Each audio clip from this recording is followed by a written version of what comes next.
una niña que grababa. ¿Quién es? ¿Quién más? Pónganme unos 2 videos para verlos, los que puedan.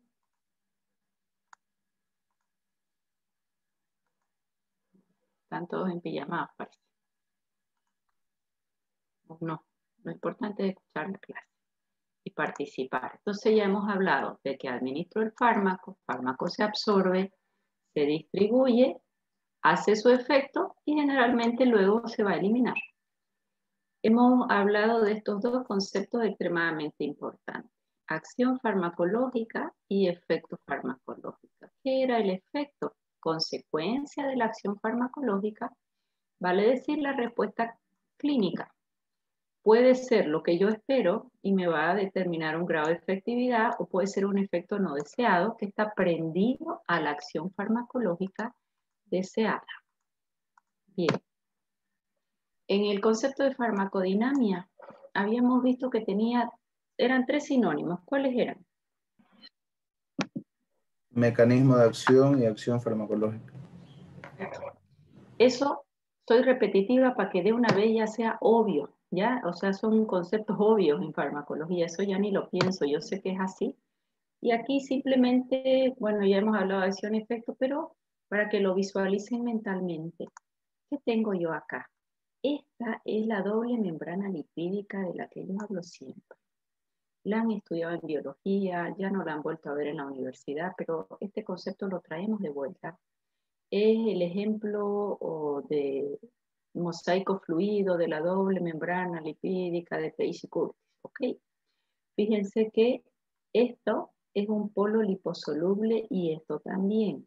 Es como que es una molécula que en un lado es liposoluble y en este de acá, esta fracción es hidrosoluble. Las 2 hidrosolubles se unen y me forman una doble capa lipídica. ¿Qué significa lipídica? Grasa. Y si es grasa, ¿quién va a poder atravesar esta membrana grasa? Solo sustancias liposolubles. Cuando yo digo liposoluble, son solubles en aceite, en grasa, y no tienen cargas eléctricas. Ya este conceptito lo voy a usar mucho. Si yo me tomo un churrasco y tiene su parte grasa, ¿quién es la que va a absorberse? La parte liposoluble. Lo demás tendrá que ser trabajado para ser absorbido por diferentes mecanismos. Pero esta sustancia, para poder atravesar, tiene que ser liposoluble. ¿Todas las células del cuerpo tienen la liposolubilidad? Sí. A ver, vamos a pensar. Cerebro. Hay una barrera hematoencefálica que está formada por células pegaditas íntimamente entre ellas. ¿Quién va a pasar? Y ahí siempre les doy el ejemplo: antigripal día y antigripal noche. Idéntica fórmula, tiene paracetamol los dos. Los dos tienen un antialérgico y descongestivo si lo tiene. Idéntica. Cafeína le ponemos a la mañana para despertarte y a la noche un antialérgico antiguo, de antigua generación, generalmente clorfeniramina. Y en el día uno de nueva generación, una artemisol, una loratadina, desloratadina, hay muchos nuevos. Pero si yo les pregunto en qué se diferencia un antihistamínico de antigua generación y de nueva, son idénticos. Mismo mecanismo de acción, bloqueo de receptores H1 de histamina. Aquí en la China hacen lo mismo. Profesora, pero ¿y por qué uno es? Perdón. Adelante, adelante. A disculpar, en que los de la antigua generación sí atraviesan barrera hematoencefálica, mientras que los nuevos no. Perfecto. ¿Y por qué? Por la liposolubilidad, doctora.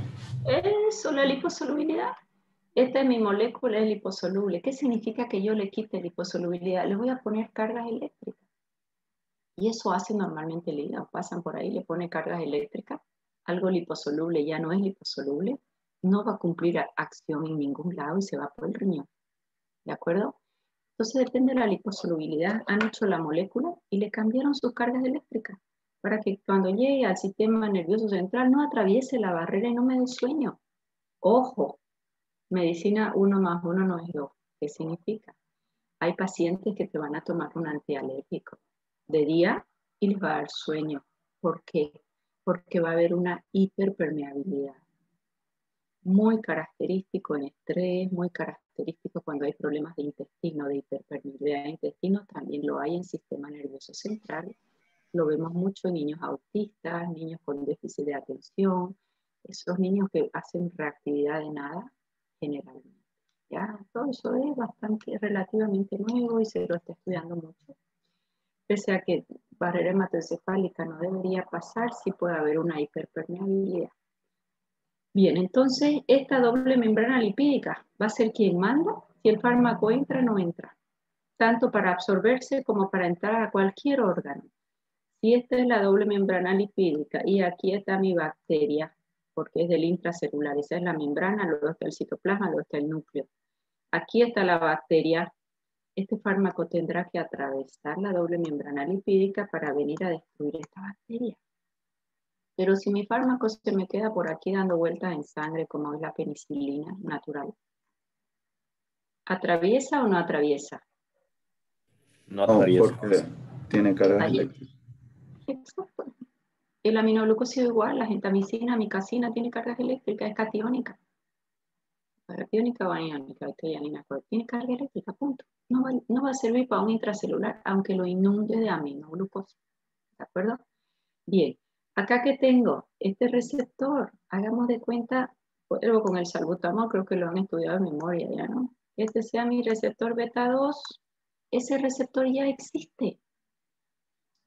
Cuando acá dice fármaco, pero antes del fármaco, ¿quién actúa exactamente en este receptor?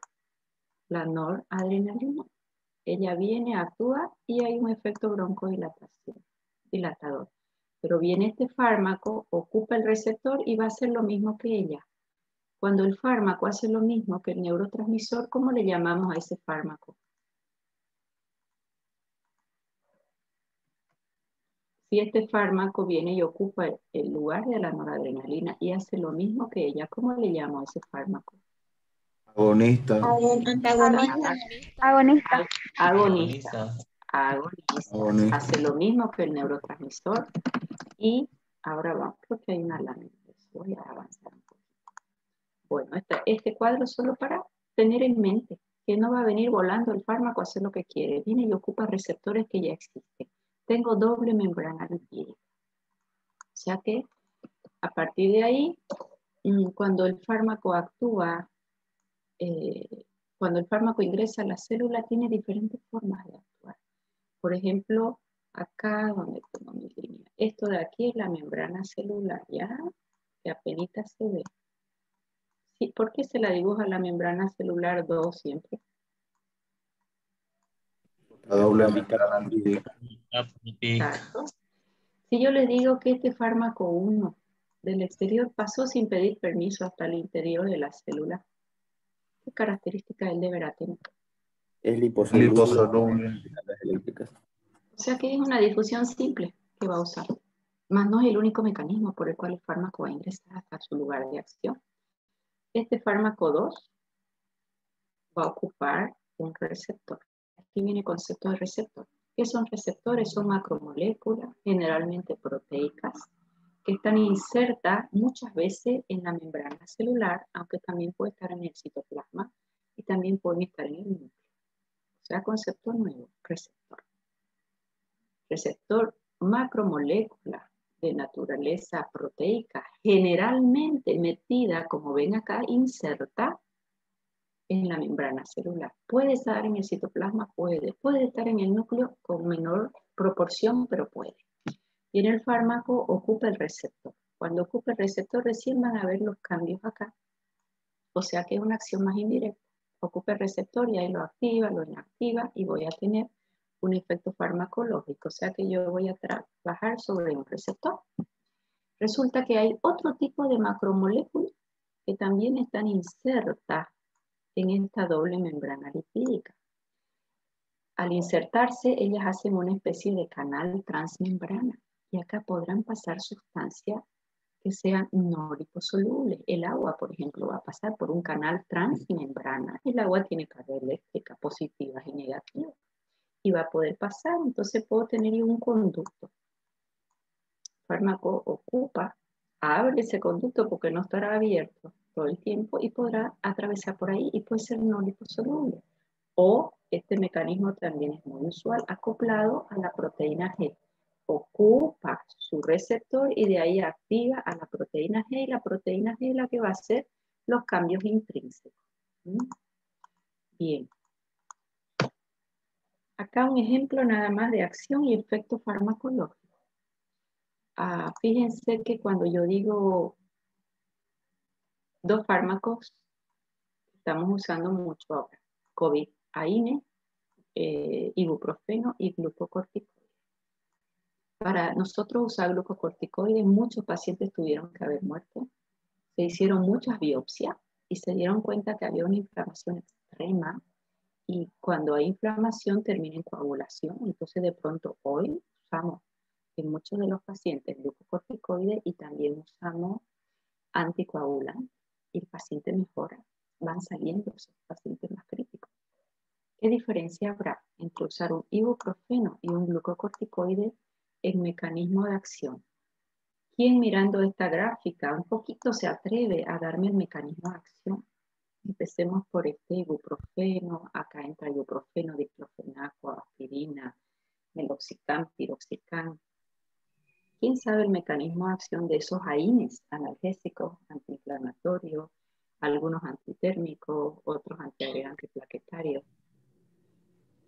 Inhibición de la ciclooxigenasa. Gracias. ¿Y qué va a pasar si tú bloqueas la ciclooxigenasa? No se va a dar la inflamación. ¿Por qué?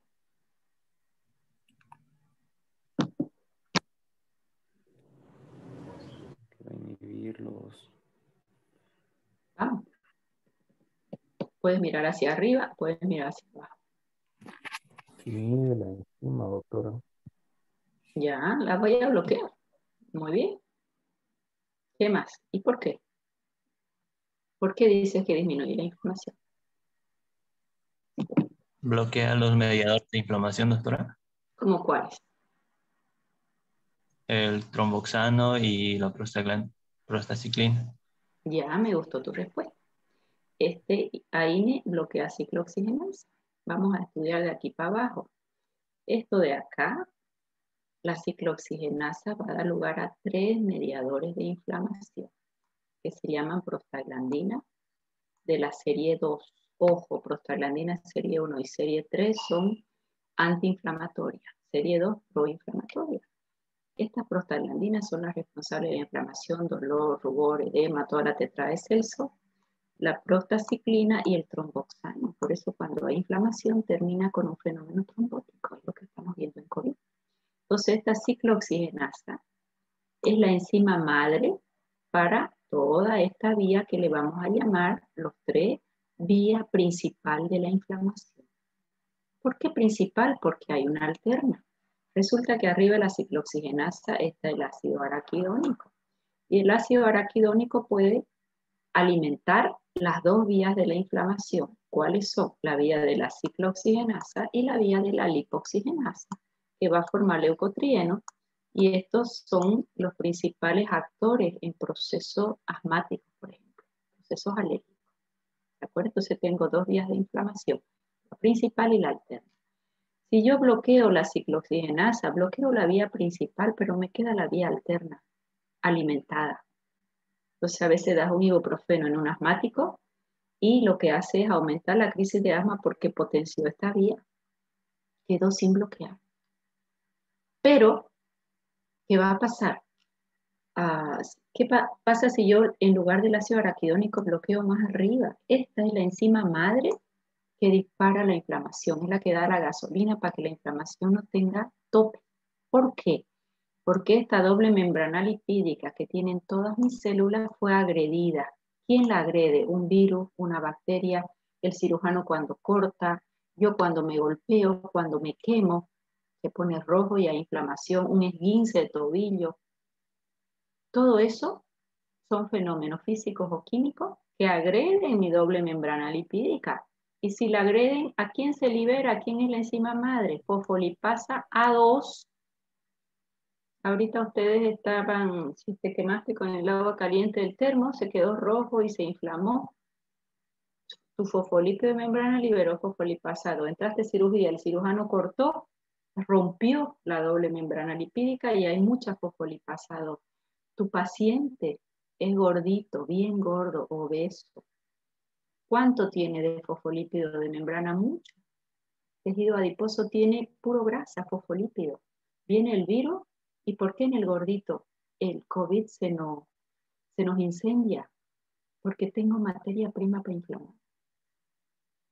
¿De acuerdo? Entonces, estos fosfolípidos de membrana que en un paciente inflamado, puede ser un gordo, puede ser un flaco diabético, que la hiperglicemia inflama también, rompe y libera fosfolipasados. Ella da lugar a la vía principal de la inflamación y a la vía alterna, a las dos. ¿Qué va a ser más potente como antiinflamatorio? ¿Que yo bloquee a la ciclooxigenasa o que yo bloquee a la fosfolipasado? La fosfolipasa, doctor. Bien, y adivinen quién bloquea fosfolipasados. Glucocorticoide. Glucocorticoides, de forma directa o indirecta. Mirko, no puedes hablar porque ya has escuchado la clase.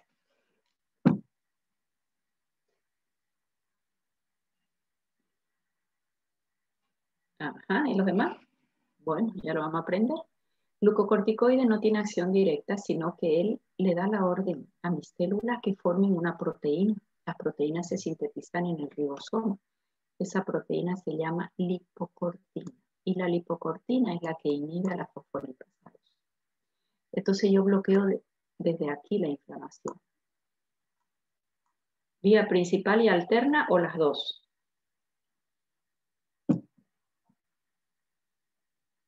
Vamos. Las dos. Las dos. ¿Puedo darle a un asmático? Sí. Sí. Ok. Un asmático contraindicado un AINE, indicado un glucocorticoide. Profesora, pero los dos son antiinflamatorios, sí. Pero ya saben por qué. Entonces, fíjense, aquí voy a súper repasar acción y efecto farmacológico.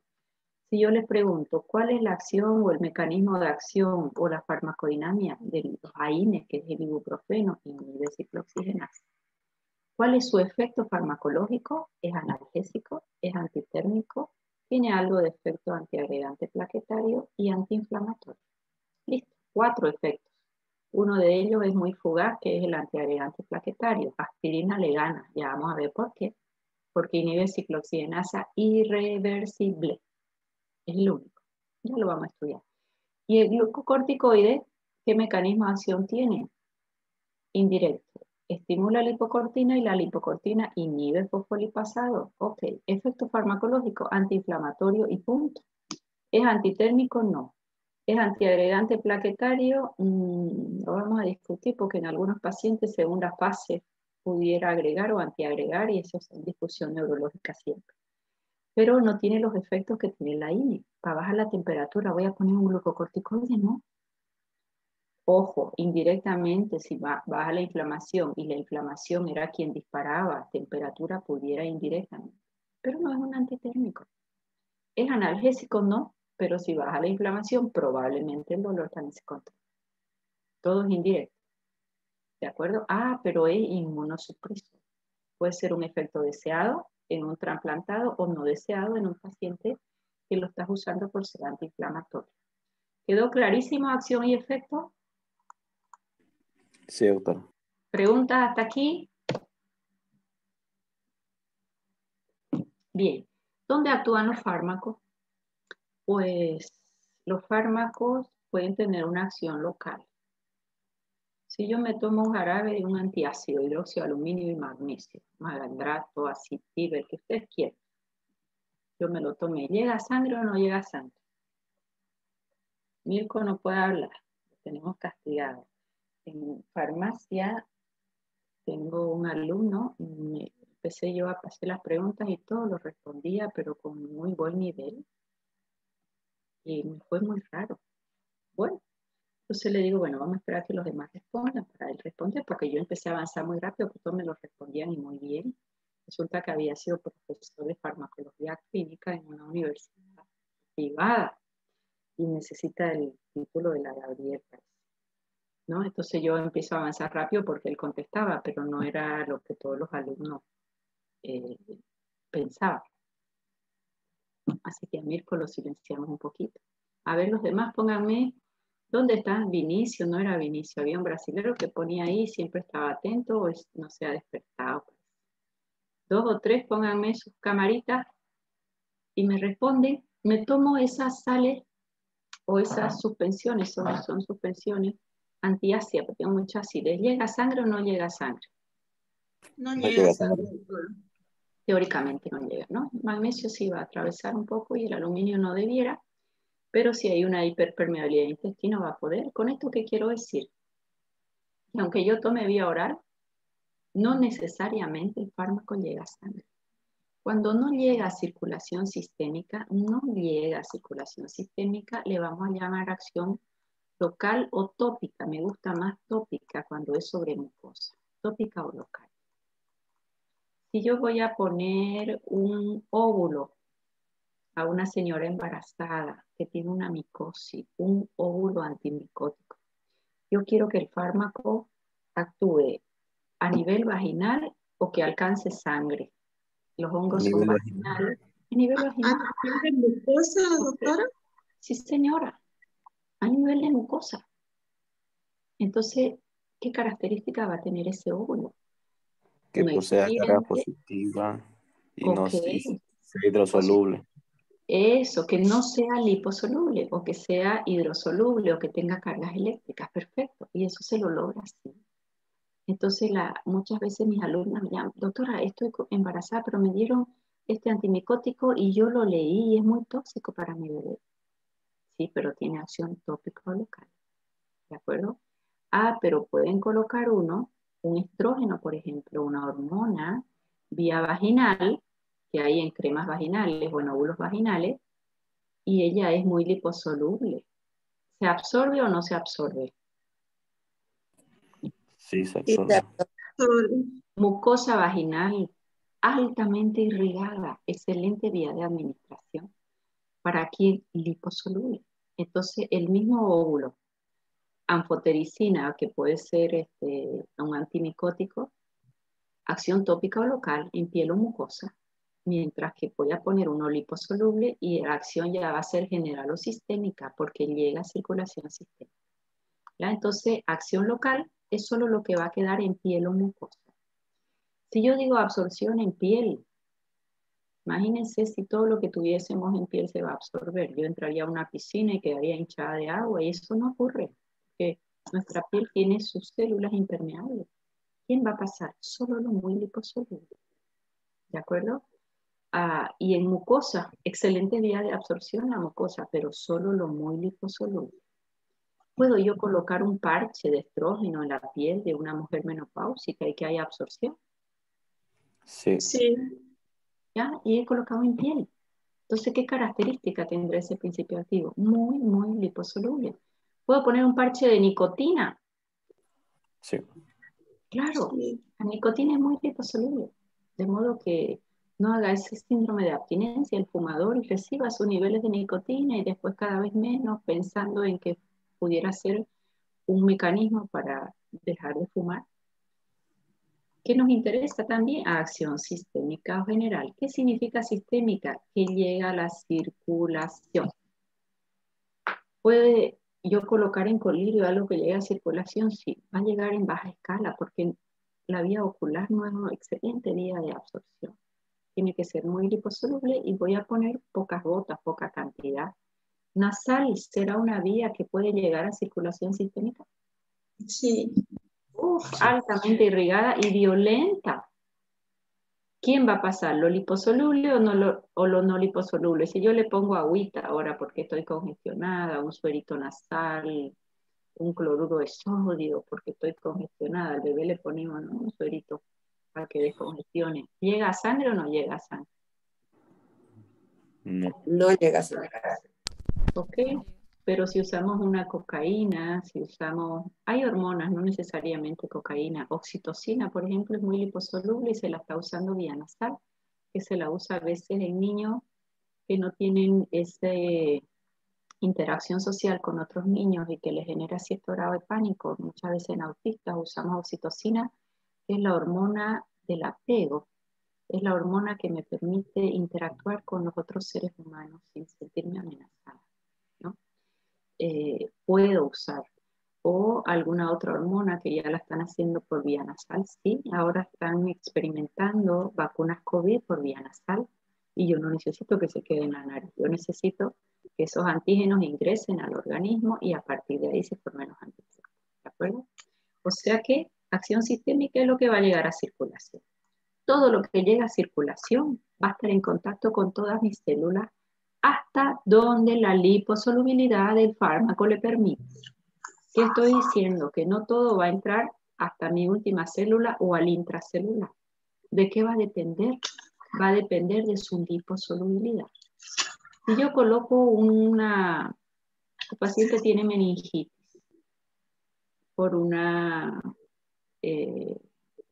neumococo, es la más usual, estreptococo neumonial, coco gram positivo.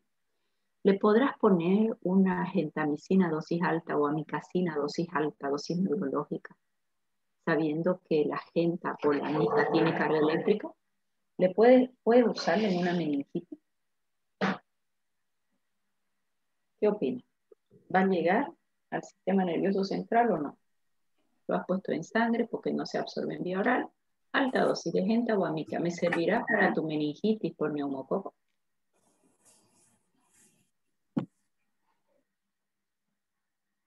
Tiene carga eléctrica. Vamos. No, Sí. no puede, tiene carga No, eléctrica. gracias, no puede. Sorry. No atraviesa barrera hematocélica. No atraviesa. Ojo.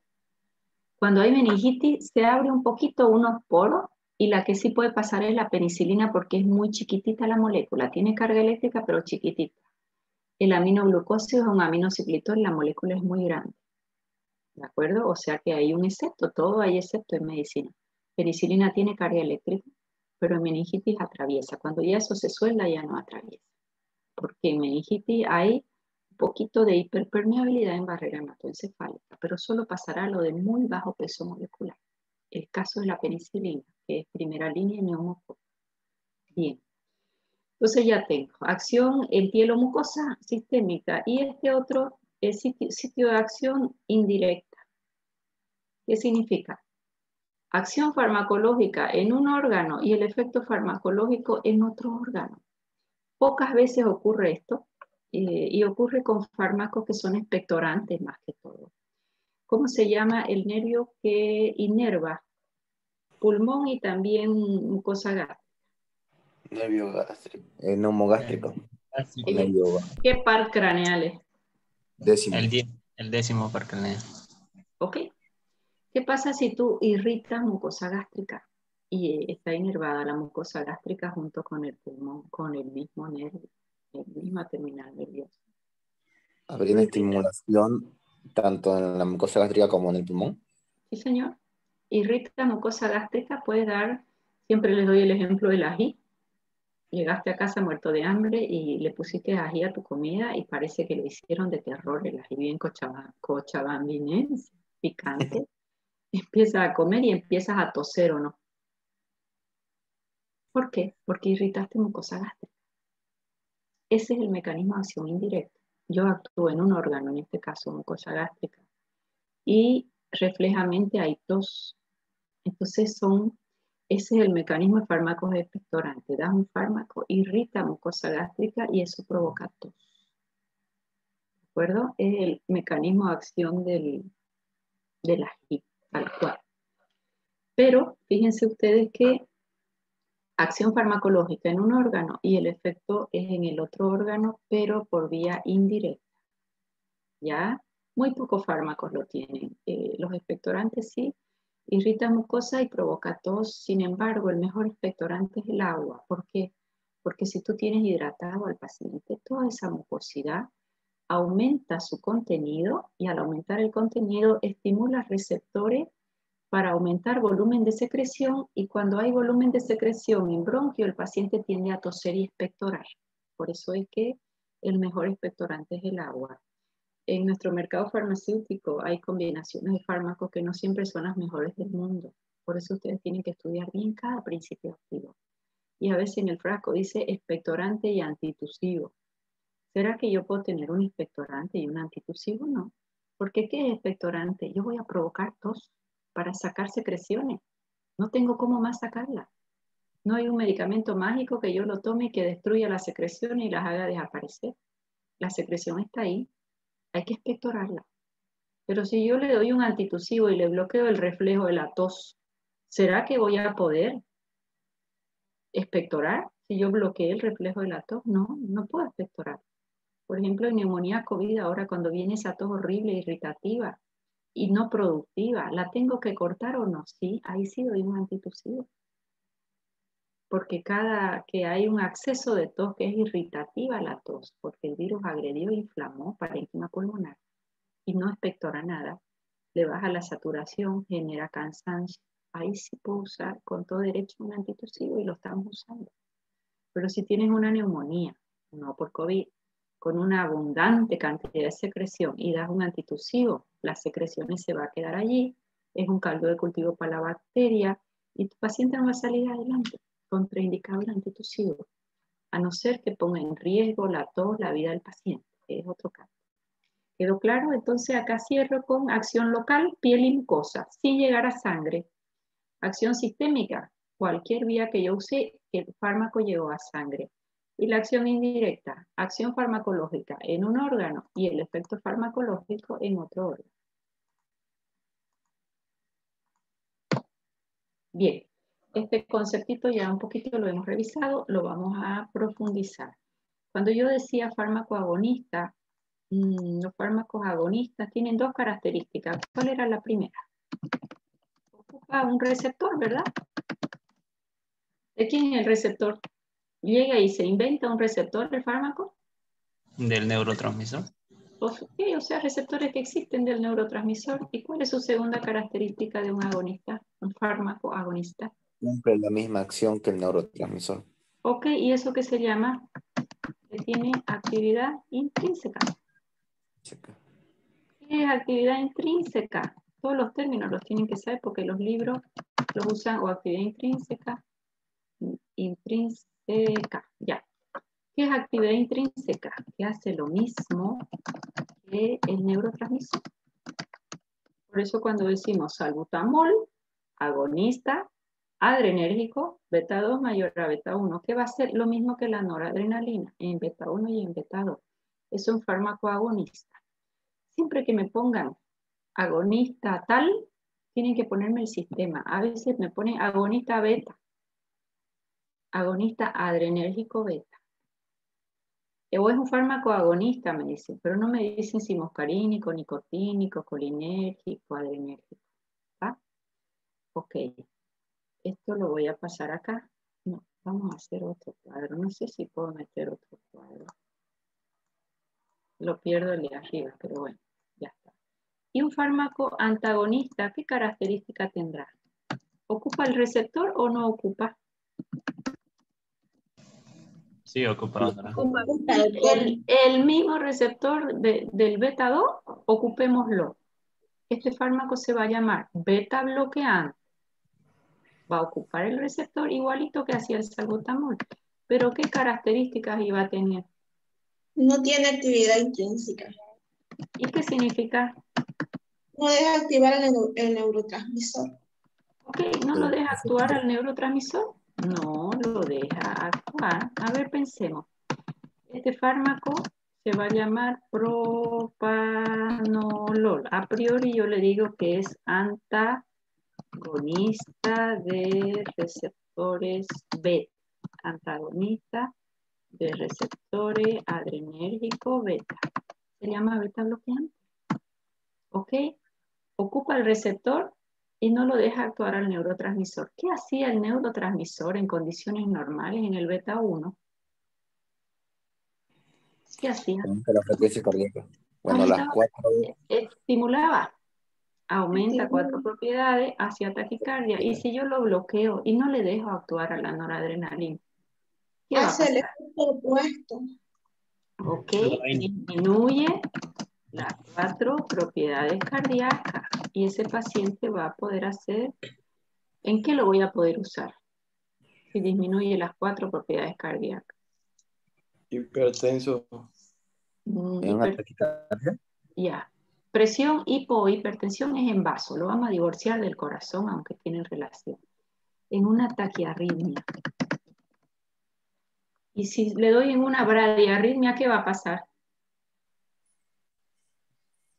Va a caer más en bradicardia. Sí, señor. Ok. Es un antagonista. Le ocupó el receptor y no deja actuar al neurotransmisor. Significa que no tiene actividad intrínseca. ¿Clarísimo quedó? ¿Alguna duda? Hemos hablado ya antes de agonistas y antagonistas. Por eso agarré el programa para no...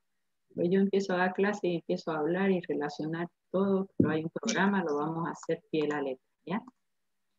¿Quedó claro? ¿Alguien tiene duda de agonista y de antagonista? No. Porque si no sigue claro. Ya. Agonista parcial. ¿Ok? ¿Qué es un agonista parcial? Ocupa el receptor, pero no tiene el efecto máximo que tenía un agonista puro. Y ellos tienen una característica, y siempre lo doy con un ejemplo. Paciente tiene un dolor muy elevado, entonces para el mayor analgésico que existen son los derivados de morfina. Pero hay uno de ellos que se llama pentazocina, que es el primero que usamos a veces, y la pentazocina es un hipnoanalgésico, es un analgésico y da sueño, pero doy más dosis, más analgesia. Pero si el paciente con esa dosis que has puesto todavía tiene dolor de pentazocina, viene alguien y dice, démosle un poquito de morfina. Mismo mecanismo de acción los dos. Esa pentazocina cuando está sola es hipnoanalgésico, es analgésico. Cuando le das un fármaco con mismo mecanismo de acción, en lugar de activar el receptor lo bloquea. Y en lugar de ser agonista, es antagonista. O sea que depende la combinación. Pocos tenemos de estos fármacos. En este mecanismo o en este tipo de interacción, lo que hay que tomar en cuenta es que hay fármacos que no los puedes combinar con otros fármacos que tengan el mismo mecanismo de acción porque no se potencian, al contrario se bloquean. Muchos de ellos no se bloquean, por ejemplo, a veces veo recetas yo paracetamol, ibuprofeno y dipirona. Mismo mecanismo de acción de los tres, no se bloquean, pero no consigues más efecto terapéutico. ¿De acuerdo? Que este para la fiebre, para la inflamación, bueno, tienes uno que es para la inflamación y para la fiebre al mismo tiempo. Pero no combine porque ellos se suman y llega un momento en que no hay más analgesia y los efectos adversos se suman y empiezan a ser importantes, gastrolesivos, nefrotosis. Pero en este otro grupo de fármacos de agonistas parciales, solitos son agonistas. Lo combinas con uno del mismo mecanismo de acción y bloquean la actividad y ninguno de los dos va a calmar el dolor porque va a bloquear el receptor. ¿De acuerdo? Me queda 1 minute de clase. ¿Ya? No me voy a ir sin despedirme. Hoy pensaba alargarme un poquito más, pero justo tengo ese curso y es COVID, entonces tengo que estar lo más preparada para ir viendo los pacientes. ¿De acuerdo? Les invité, pero claro, el costo del curso no es barato. Son $50. La siguiente clase la hacemos miércoles. Próximo sábado ya tenemos la práctica, me hacen forma farmacéutica y acción y efecto farmacológico tenían que investigarme 10 fármacos, ¿verdad? Eso, y nada, esa era la tarea que tengo con ustedes, ahora la voy a anotar. Entonces, el otro sábado hacemos nuestra clase de 8 a 9:30 y ahí seguimos con la práctica. ¿Ya? ¿Alguna pregunta? Tienen 30 segundos para preguntar. Doctora, ¿en qué no iba usted a unir los dos grupos?